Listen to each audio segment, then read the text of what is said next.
அனைவருக்கும் இனிய பொங்கல் நல்வாழ்த்துக்கள். நான் விஜய் சேதுபதி பேசுகிறேன். ஜல்லிக்கட்டு பற்றி பரவாயில்ல, இங்கே நிறையா கருத்துக்கள் பேசப்படுது. ஒன்று, மாடுகளை வதைக்கிறாங்கன்னு சொல்கிறாங்க. இன்னொன்று வந்து அது நம்ம இனங்களை பாதுகாக்கணும்னு சொல்கிறாங்க.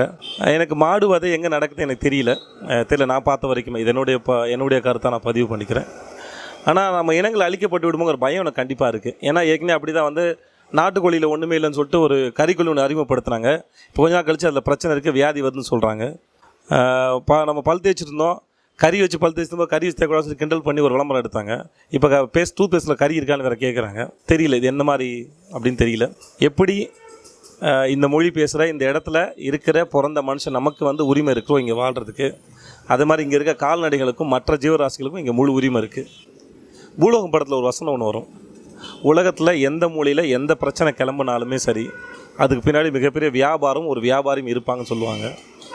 எனக்கு அந்த மாதிரி தான் இந்த பிரச்சனையும் பார்க்குறேன்.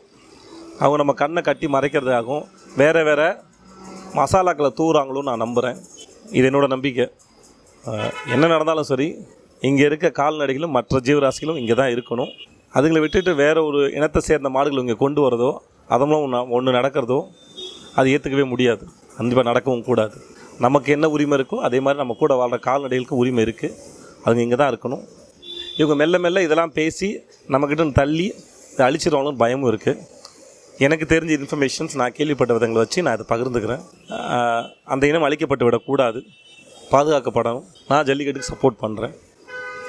நடக்கணும், அது இன்னும் பாதுகாப்பாக நடக்கணும். யாருக்கும் எந்த ஆபத்தும் இல்லாமல் பாதுகாப்பாக நடக்கணும்னு கேட்டுக்கிறேன். அனைவருக்கும் இனிய பொங்கல் நல்வாழ்த்துக்கள்.